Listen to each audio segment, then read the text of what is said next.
बिस्मिल्लाहिर्रहमानिर्रहीम। Welcome to टुआई construction official YouTube channel.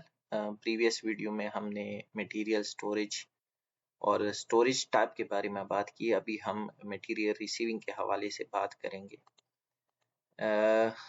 इस लेक्चर में हम मटेरियल रिसीविंग इंस्पेक्शन और जो लोग इसमें इन्वॉल्व रहते हैं उनकी क्या रोल एंड रिस्पॉन्सिबिलिटी है, क्यों सी कहाँ इन्वॉल्व रहते हैं, क्यों सी इंटरनल इंस्पेक्शन कब करेगा और क्यों सी इंटरनल इंस्पेक्शन के बाद पीएडी के लिए कौन कौन सी आरएफआई जो है वो इनिशिएट करेगा। Content of presentation, previous video में हमने बात की थी क्लासिफिकेशन ऑफ स्टोरेज एरिया, फिर लॉन्ग और शॉर्ट टर्म प्रिजर्वेशन को डिफाइन किया था। मटेरियल कंट्रोलर और वेयर हाउस सुपरवाइजर या स्टोर कीपर के रोल एंड रिस्पॉन्सिबिलिटी पे बात हुई थी। अभी के प्रेजेंटेशन में हम material receiving end receiving RFI के बारे में बात करेंगे। रेफरेंस जो डॉक्यूमेंट्स यूज हो रहे हैं इस पूरे प्रोसीजर के अंदर या इस मटेरियल स्टोरेज हैंडलिंग और रिसीविंग के अंदर वो क्या क्या है, रिलेटेड चेकलिस्ट हमारी कौन सी है और मटेरियल की मार्किंग एंड टैगिंग सिस्टम हम कैसे फॉलो करेंगे। नेक्स्ट जो हमारा अपकमिंग प्रेजेंटेशन होगा उसमें एक्सेप्टेड, होल, क्वारंटाइन और रिजेक्टेड मटेरियल क्या होते हैं, कैसे हम उसको क्वारंटाइन या स्टोर करेंगे मटेरियल की, फिर स्टोरेज हैंडलिंग और इशुएंस कैसे होगा, अटैचमेंट जो फॉर्मेट हम यूज करते हैं प्रॉपर ट्रैकिंग रिकॉर्ड के लिए वो क्या होंगे, और एट द एंड हम सेफ्टी रिक्वायरमेंट्स को भी समराइज करेंगे।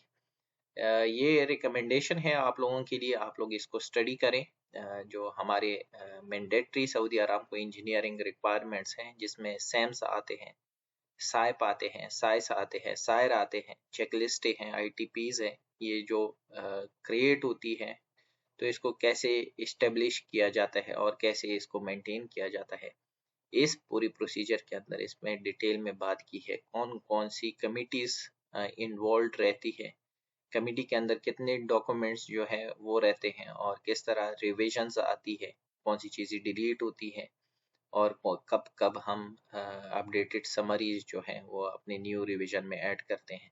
तो एक बहुत अच्छा डॉक्यूमेंट है, आप लोगों को समझ आ जाएगा कि ये डॉक्यूमेंट्स के पीछे कितनी मेहनत लगती है। और सब्जेक्ट स्पेशलिस्ट होते हैं, मटेरियल सब्जेक्ट स्पेशलिस्ट, वो इन चीज़ों को डिफाइन करते हैं और हमारे पास 5 या 6 पेपर के अंदर ये प्रोसीजर्स और ये स्टैंडर्ड्स जो है होते हैं जिसको हम फॉलो करके क्वालिटी को कंट्रोल करते हैं और एश्योर करते हैं। मटेरियल रिसीविंग के टाइम पे मटेरियल कंट्रोलर जो है वो मटेरियल को रिसीव करता है। जब भी मटेरियल किसी भी वेयर हाउस वेंडर फैसिलिटी से यानी मैन्युफैक्चर फैसिलिटी से आपके साइड पे डिलीवर होता है as per your placed PO. Material controller फिर उसके लिए लोकेशन जो है वो डिजिग्नेट करता है कि कहाँ पे हम मटेरियल को स्टोर करेंगे, इवन वेयर हाउस में और ले डाउन यार्ड में, दोनों जगहों पे। अब यहाँ पे वेयर हाउस और ले डाउन यार्ड जो है लोग इसको शायद अंडरस्टैंड ना कर सके। वेयर हाउस वो एरिया होता है जहाँ पे हमारा पूरा मटेरियल जो है डिलीवर होता है, वहाँ पे स्टोर होता है और यूज के लिए वहीं से डिस्पैच होके साइटों पे डिस्ट्रीब्यूट होता है।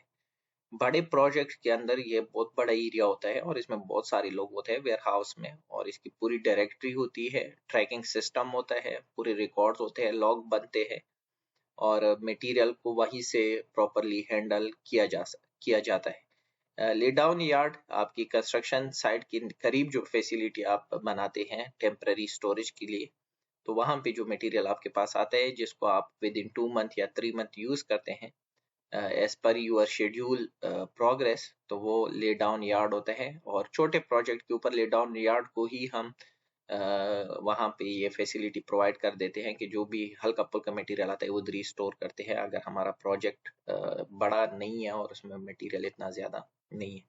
तो मटेरियल कंट्रोलर डिजिग्नेट करता है कि कहाँ कहाँ हमने सिविल का, मैकेनिकल का, इलेक्ट्रिकल का, फिर मटेरियल के टाइप्स है तो उसको हम कैसे स्टोर करेंगे।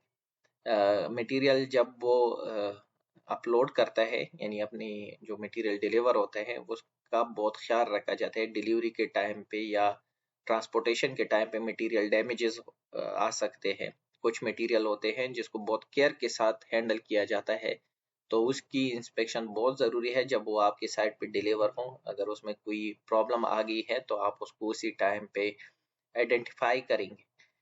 जो हमारे पास स्पेशल और क्रिटिकल मटेरियल है, क्रिटिकल इक्विपमेंट्स है, डिवाइसेस है, सेंसर्स है, ये बहुत फ्रजाइल होते हैं और इनकी जो है टूटने के चांसेस बहुत होते हैं अगर इनको प्रॉपरली हैंडल ना किया जा सके। और कुछ काफ़ी हैवी होते हैं तो उनका पूरा प्रोसीजर भी आता है कि हम उसको किस तरह ट्रांसपोर्ट करेंगे और अपने साइट के ऊपर या वेयर हाउस में अपलोड करेंगे।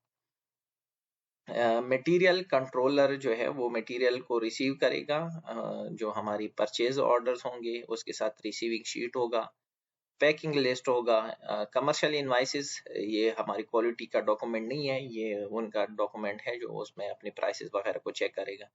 रिसीविंग के टाइम पे स्टोर कीपर या वेयर हाउस सुपरवाइजर MRR जो कि मटेरियल रिसीविंग रिपोर्ट है वेयर हाउस इसके अंदर बनती है, जो उन्होंने मटेरियल रिसीव किया वो है, और उसी मटेरियल के साथ अपने सारे एसोसिएटेड डॉक्यूमेंट्स अटैच करके अपनी QC डिसिप्लिन QC को सबमिट करेगा ताकि उसको प्रॉपरली यानी इंटरनली इसकी रिसीविंग हो सके। मटेरियल रिसीविंग में जब स्टोर कीपर MRR पे साइन कर देगा तो QC इंटरनल इंस्पेक्शन करेगा, मटेरियल को चेक करेगा अलोंग विद स्टोर कीपर और सारी चीजें देखेगा उसमें कोई डैमेजेस तो नहीं है, डिसिप्लिन वाइज उसको स्टोर किया गया है। कर्टन्स जो कुछ मटेरियल है जिसका ओपन नहीं होना चाहिए जब तक इंस्पेक्शन नहीं होती तो वो इस तरह के है। पैकिंग मटेरियल में जो मटेरियल आया है वो कोई डैमेजेस तो नहीं है, या उसका कोटिंग या XYZ जो भी डिफिशियंसीज पॉसिबल होती है ड्यूरिंग ट्रांसपोर्टेशन और हैंडलिंग वो अगर नहीं है तो वो मटेरियल को इंटरनली एक्सेप्ट कर देगा।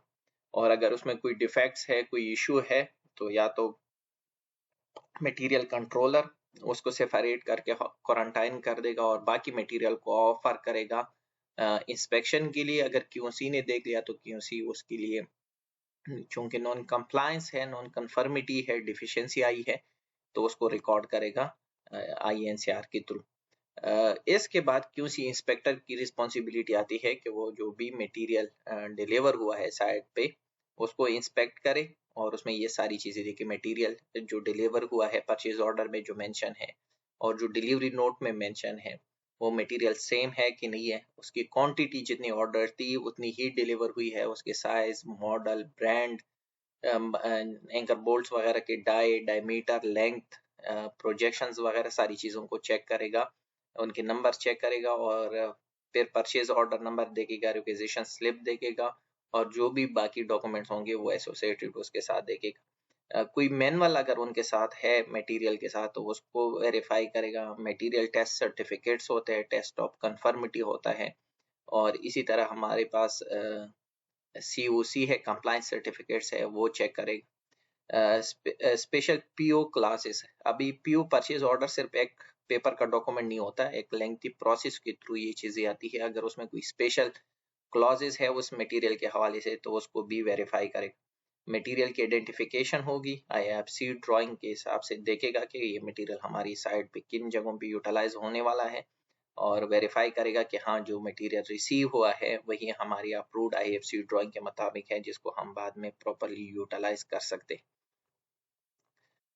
इसके बाद जब मटेरियल एक्सेप्ट हो जाएगा तो उसको उस एरिया में रखा जाएगा जहाँ पे मटेरियल रिसीविंग के बाद एक्सेप्टेड मटेरियल रखा जाता है और ये मटेरियल जो है वो आप अपने साइट पे यूज कर सकते हैं। यहाँ पे लिखा हुआ है कि only accepted tagged material will be use in the project और बाकी जो भी मटेरियल है या होल्ड पे है या क्वारंटाइन रखा गया है या रिजेक्टेड है या उसमें कुछ डैमेजेस हैं तो उसको अलग से स्टोर किया जाएगा। ये क्यों ज़रूरी है इन चीज़ों की, ताकि ट्रेसिबिलिटी हो, जब भी कोई आपकी इंस्पेक्शन टीम की तरफ से कोई भी आए तो उसको पता हो कि कौन से मटेरियल एक्सेप्टेड है। अगर आपने प्रॉपरली सेग्रीगेट नहीं किया है, कोई भी क्वारंटाइन मटेरियल, डैमेज मटेरियल आपने एक्सेप्टेड मटेरियल के अंदर रखा है तो वो इसको as a non conformity consider करेगा और आपकी कंपनी के ऊपर वायलेशन डालेगा। रिजेक्टेड मटेरियल जो है वो अगर आपको वहां पे मिला, इस पे पहले भी बात हुई, तो उसके ऊपर INCR या अगर आराम को इसको चेक करते हैं तो NCR इशू होगा। Contractor shall provide a designated quarantine area for rejected material as per schedule. क्यों? तो ये क्वारंटाइन एरिया बाकायदा एक स्पेसिफिक एरिया होता है, बैरिकेटेड होता है टैग्स लगे हुए होते हैं मटेरियल के ऊपर, तो उसमें हमारा जो भी मटेरियल रिजेक्टेड है या अभी उसकी रिसीविंग नहीं है उसको क्वारंटाइन एरिया में रखेंगे। Upon initial acceptance QC inspector इसको फर्दर आरएफआई मटेरियल रिसीविंग के आरएफआई रेस करेगा ऐसे ही पीआईडी को, और जब मटेरियल एक्सेप्ट हो जाएगा this will place in inventory report और मटेरियल कंट्रोल इसका रिकॉर्ड रखेगा कि मटेरियल हमारे पास एक्सेप्ट हो गया है और रिसीव हो गए। और फिर मटेरियल की टैगिंग होगी, मार्किंग होगी, जो भी हमारा मटेरियल डेटा शीट है उसके मुताबिक, ताकि हम उसको इजीली आइडेंटिफाई कर सके जब तक वो कंस्ट्रक्शन को इशू नहीं होता। तो identification note on the material with permanent type ink pen वो लिखेंगे। Tag on the material such as valves, instruments and motor. Colour code होगा पाइपिंग के लिए, प्लेंजेस है, फिटिंग है। सिविल की मटेरियल तो सिंपल है, लेकिन बाकी मैकेनिकल, इलेक्ट्रिकल इंस्ट्रूमेंट या टेलीकॉम की जो मटेरियल होते हैं वो थोड़े से फ्रजाइल भी होते हैं और उनको ज़्यादा केयर की ज़रूरत होती है, तो उसको प्रॉपरली आइडेंटिफाई करने की बहुत ज़रूरत है। फिर हमारे पास जो मटेरियल रिसीविंग और स्टोरेज के लिए जो चेकलिस्ट और आईटीपी यूज़ होती है, सॉरी साइक यूज़ होते हैं, तो ये देखिए डिफरेंट मटेरियल के लिए हमने यहाँ पे इसको समराइज किया हुआ है। जैसे concrete coating and repairing material, हमारे रिलेटेड मटेरियल है, उसकी स्टोरेज और प्रिजर्वेशन की क्या क्या रिक्वायरमेंट्स हैं वो आपको इस चेकलिस्ट से मिल जाएंगे। मशीनरी मटेरियल की रिसीविंग स्टोरेज का क्या क्राइटेरिया है, वाटर प्रूफिंग मटेरियल है, फिर स्ट्रक्चर स्टील मटेरियल है, उसकी हैंडलिंग स्टोरेज, जिप्सम बोर्ड है, सिरेमिक वॉल्स और टाइल्स है, एक्वेस्टिक फॉल्स सीलिंग है, ग्लास और ग्लेजिंग है, स्टोरेज हैंडलिंग और preservation of structure steel material and components है। और फिर इसी तरह हमारे पास preservation of fusion bonded epoxy coated steel bars.